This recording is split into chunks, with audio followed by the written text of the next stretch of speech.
여러분 안녕하십니까, 진성호입니다. 추석 연휴가 끝났습니다. 이번 추석 민심은 이 정치인들을 국민들은 보고 싶지 않다, 뭐 이런 것으로 결론 지을 수도 있을 것 같습니다. 지금 이 서울 강서구청장 보궐선거, 지금 이 국민의힘 김성태 강서을 위원장의 현수막을 누가 또 불태웠습니다. 자, 민주당 지지자로 보이는 한 여성의 우산 폭행 사건도 있었고, 아무튼 참 대한민국 정치가 바닥을 기고 있습니다. 이런 가운데 내년 총선은 어떻게 될까요? 자, 추석 연휴가 끝나자마자 오랜만에 등장한 인물이 있습니다. 김종인 씨입니다. 자, 김종인 전 국민의힘 비대위원장이 방금 전 CBS 김현정의 뉴스쇼에 나왔습니다. 그리고 상당히 흥미로운 이야기들을 쏟아내기 시작했습니다. 물론 이건 김종인 전 위원장 개인의 의견이기 때문에 뭐 참고할 필요가 있는데, 그 발언 중에서도 이재명의 최대 약점에 대한 발언은 상당히 공감을 갑니다. 이재명의 최대 약점은 욕심이라는 겁니다. 그리고 무엇보다 내년 총선의 지휘봉을 내려놓을 수 있을까? 이재명은 욕심이 많아서 내려놓을 수 없다는 겁니다. 그래서 이재명이 지휘하는 총선은 어떻게 될까요? 김종인 전 위원장은 총선에서 만족할 만한 성과가 없을 경우 이재명 대표의 정치적 생명이 끊어질 수도 있다고 경고했습니다. 자, 지금 강서구청장 보궐선거에 대한 견해, 그리고 한동훈 법무부 장관, 이준석 전 국민의힘 대표에 대해서도 따끔한 이야기를 했습니다. 뭐라고 했을까요? 참고만 하시면 됩니다. 그러나 이재명에 대한 평가는 상당히 경청할 만합니다. 진성호의 융단 폭격 시작합니다.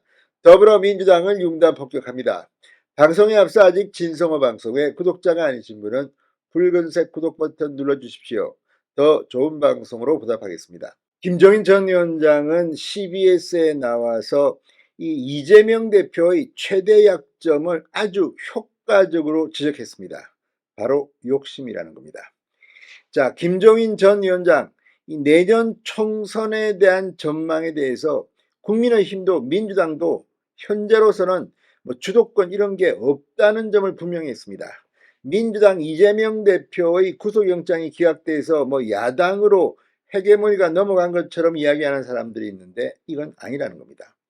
자, 그러면서 이 국민의힘에 대해선 이재명 사법 리스크 반사 이익에만 기대하는 행태를 최대 약점으로 꼽았습니다. 그리고 민주당에 대해선 이재명의 욕심을 최대 약점으로 지목했습니다. 왜 이재명의 욕심을 민주당의 최대 약점으로 지목했을까요? 이 점에서 김종인의 정치 경륜은 좀 돋보입니다. 자, 이재명의 욕심이 내년 총선을 망칠지도 모른다는 것은 누구나 알 수 있는 일입니다.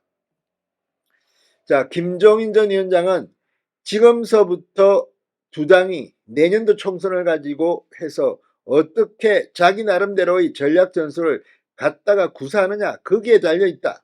그러면서 내가 보기에 지금 상황에서 정치 경제 주도권이 야당, 민주당으로 넘어갔다고 보지는 않는다.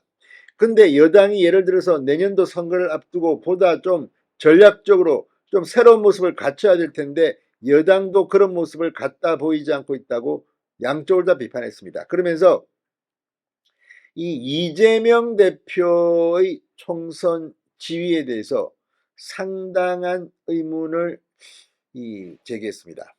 자, 김종인 전 위원장은 이 다음번 총선에서 의석을 과연 얼마만큼 차지할 것이냐, 그걸 아마 이재명 대표가 골똘하게 생각할 것이다. 그러니까 이재명 대표도 스스로가 내년에 자기 소위 지휘하에 선거가 됐을 적에 과연 선거를 승리로 이끌 수가 있을 거냐, 그렇지 않을 것이냐 하는 것을 곰곰이 생각할 필요가 있다. 그러니까 이재명 대표도 내년에 총선에서 성공을 못할 것 같으면 정치적으로 결국은 자기도 엄청난 타격을 보고 정치 생명이 거기서 끝날 수도 있는 그런 상황이기 때문에 이재명 대표도 사실 냉정하게 스스로 생각을 할 필요가 있다. 본인이 참 냉철한 정치인이라고 생각하면 정치 지도자로서의 소위 냉정한 상황으로 돌아가면 자기가 내년 선거를 지휘했을 적에 과연 그것이 더 효과적이냐, 그렇지 않으면 자기가 지휘봉을 놓았을 때가 더 효과적이냐, 그거는 본인이 판단할 수밖에 없다. 나라면 내가 쉽게 결정을 할 수 있을 텐데 욕심이 많은 사람들은 그게 잘 안 된다. 그러니까 욕심이 과하면 결국 가서 문제를 갖다가 일으킬 수밖에 없는 것이라고 경고했습니다. 김종인 같으면 지휘봉을 내려놓겠다는 것으로 해석됩니다. 그런데 욕심이 많은 이재명은 그러지 못한다. 그래서 민주당은 참패할 가능성이 있는 것 아니냐는 것을 강력하게 시사하는 것으로 해석됩니다. 자, 이재명이 이 이야기를 들으면 상당히 열받을 겁니다. 김종인 말이 굉장히 어수선하고 길고 우왕좌왕이지만 결론은 확실합니다. 욕심이 많아서 지휘봉을 못 놓는다. 지휘봉을 놓을지 아닐지 어떻게 해야 선거가 이기는지 판단해야 되는데 지금 이재명은 그거를 욕심 때문에 놓칠 수 있다는 겁니다.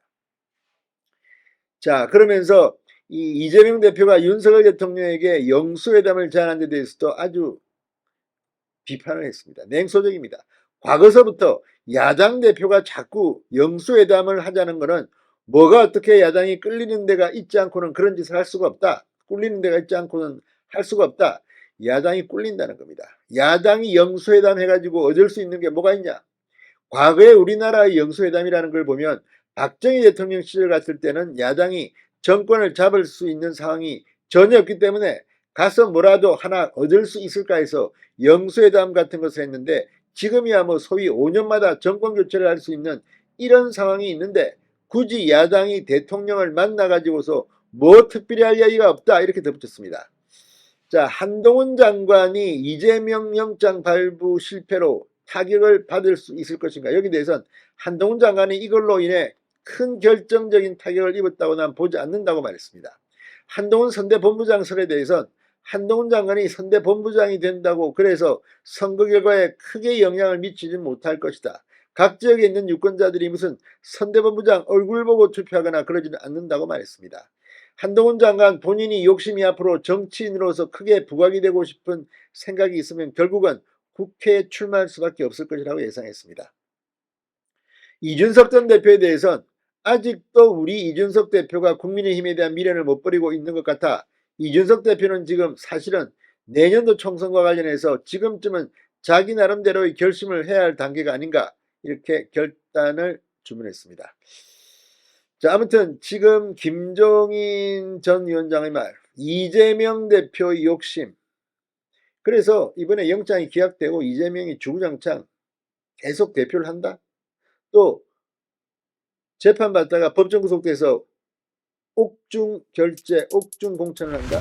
어떤 경우든 이재명 때문에 민주당은 내년 총선에서 가혹한 대가를 치를지도 모르겠습니다. 진성호의 융단 폭격이었습니다.